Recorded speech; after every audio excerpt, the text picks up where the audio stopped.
Bienvenue à la troisième partie de ma vidéo explicatif. Je m'appelle Sophie Weber et cette vidéo traite des statuts vérifier la fiche de contrôle jusqu'à tout achever avec les sous-catégories respectives. Une fois que le propriétaire a effectué la vérification du contrôle en ligne, il existe trois options.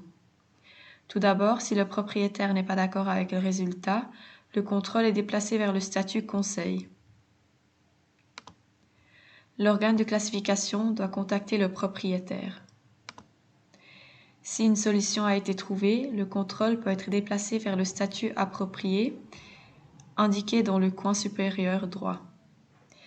Si aucun accord n'est trouvé, le contrôle est terminé. Il y a trois possibilités pour cela.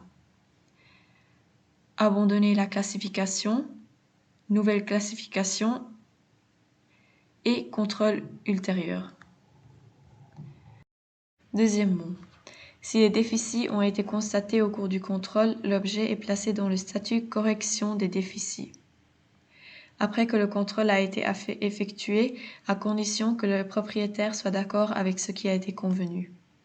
Le propriétaire dispose alors de 3 mois pour corriger les défauts.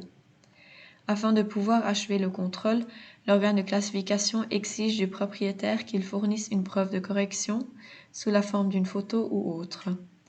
Vous pouvez télécharger celle-ci lors du contrôle à la rubrique « Photos ». Troisièmement, si aucune action n'est nécessaire et que le propriétaire accepte la vérification, le contrôle passe au statut achevé. À la rubrique Tous achevés, vous avez à tout moment un aperçu des contrôles effectués et des résultats qui en découlent. Le statut Délai venu à expiration indique tous les contrôles qui ont manqué un délai. Il peut s'agir du délai d'exécution de la FST ou de l'organe de classification ou encore de défauts non corrigés ou de contrôles non achevés. Nous en sommes arrivés à la fin. J'espère que cette vidéo vous a aidé. Utilisez la fonction j'aime et ou commentaire pour nous faire savoir si cette explication a été utile.